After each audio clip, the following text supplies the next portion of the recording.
검증자문단은 중앙약사심의위원회 자문에 앞서 식약처가 다양한 전문가들로부터 임상, 비임상, 품질 등 분야에 대한 자문 의견을 수렴하는 절차로서 이번 검증자문단 회의에는 감염내과 전문의, 백신 전문가 및 임상 통계 전문가 등 8분이 참석을 했습니다. 임상시험 결과입니다. 제출된 임상시험 자료는 영국 2건, 브라질 1건, 남아프리카 공화국 1건 등 총 4건으로 효과성 평가는 영국과 브라질에서 수행된 2건, 안전성 평가는 4건의 임상시험 결과를 통합하여 분석했습니다.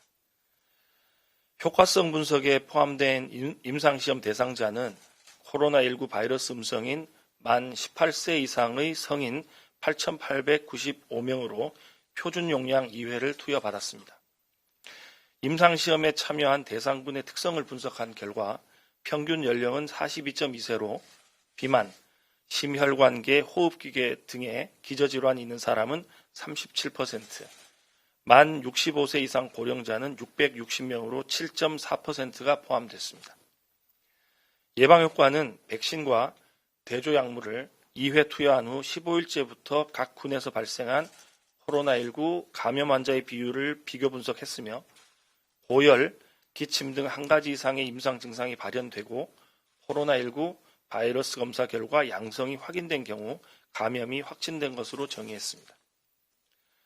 평가 결과 코로나19로 확진받은 사람은 백신군 27명, 대조군 71명으로 약 62%의 예방효과를 나타냈으며 이는 WHO 등 코로나19 백신 효과평가와 관련된 국내외 기준, 즉 예방효과 50% 이상을 만족하는 결과입니다.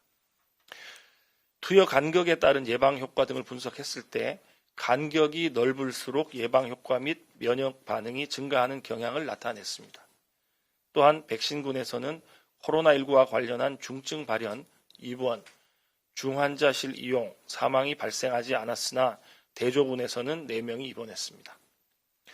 백신 효과를 예측할 수 있는 간접 지표로서 백신 투여 후 몸 안에 생성되는 항체의 종류와 양 등의 면역 반응을 2,398명에게서 평가했습니다. 코로나19 바이러스 항원과 결합하는 항체의 양을 나타내는 결합항체가는 백신 2회 투여 후 503배 증가했으며 투여 전과 비교했을 때 항체가가 4배 이상 증가하는 혈청 전환율을 보인 대상자는 99% 이상이었습니다. 바이러스 입자 표면에 결합하여 바이러스 감염성을 중화시킴으로써 예방효과를 유도할 수 있는 중화항체의 경우 백신 2회 투여 후 8.5배 증가했으며 대상자의 79% 이상에서 혈청 전환율이 나타났습니다. 안전성 평가는 4건의 임상시험에 참여한 23,745명에게서 이루어졌으며 분석 대상의 평균 연령은 41.8세로 비만, 심혈관계, 호흡기계 등의 기저질환이 있는 사람은 35.8%, 만 65세 이상 고령자는 8.9%가 포함됐습니다. 주사 부위 통증 등 백신 접종 후 예측되는 이상 사례는 백신군 약 87%, 대조군 약 74%가 발생했고 증상은 대부분 경증에서 중간 정도 수준이었으며 발생률은 전반적으로 1차 투여 때보다 2차 투여 때가 감소했습니다. 또한 백신 투여 후 예측되지 않은 이상 사례는 백신군 약 38%, 대조군 약 28%가 발생했으며 이상 사례 증상은 대부분 경증에서 중간 정도 수준이었습니다. 아울러 임상시험 기간 중 백신군 0.7%, 대조군 0.8%에서 중대한 이상 사례가 보고됐으며 백신군에서 백신 투여와 관련성을 배제할 수 없는 중대한 이상 사례로는 발열 1건과 횡단성 척수염 1건 등이 있었습니다. 백신 투여 후 과민 반응으로 나타날 수 있는 아나필락시스 반응과 코로나 증상 악화 등의 이상 반응은 나타나지 않았습니다. 만 65세 이상의 고령자에 대한 효과 및 안전성 평가입니다. 만 65세 이상의 고령자 예방 효과와 안전성을 평가한 결과 고령자 백신 투여군과 대조군에서 각 한 건씩의 코로나19가 발생했으며 대조군과 백신군 모두 입원, 심각한 질환 등이 발생하지 않았습니다. 면역원성 평가에서는 백신을 투여한 고령자에게서 결합항체와 중화항체가 생성됐으며 성인군과 비교 시 혈청 전환율은 큰 차이를 보이지 않았습니다. 안전성의 경우 예측되거나 예측되지 않은 이상 사례 발생률은 성인군과 비교했을 때 유사하거나 낮은 수준이었으며 약물과 관련된 중대한 이상 사례는 발생하지 않았습니다. 자문 내용 및 결과입니다. 첫 번째, 백신 투여량입니다. 임상시험 중 일부 시험 대상자가 1차 저용량, 즉 표준 용량의 2분의 1 수준을 투여 후에 2차 표준 용량이 투여되었음을 고려해 신청 투여 용량인 표준 용량 2회 투여가 적절한지 여부를 자문했습니다. 검증 자문단은 다음 사항을 고려할 때 계획된 임상시험에서 효과성이 확인된 표준 용량으로 2회 투여하는 것이 적절하다고 판단했습니다. 고려사항은 임상시험에서 계획된 투여 용량이 표준 용량이었고 저용량과 표준 용량군에서 1차 투여 시 예방 효과는 표준 용량군이 더 높았으며 저용량군과 표준 용량군 간의 투여 간격, 대상자 연령 등이 달라 예방 효과를 단순 비교하는 것은 적절치 않으며 저용량군 대상자 수가 적어 군 간 비교가 제한적인 점 등이 고려되었습니다.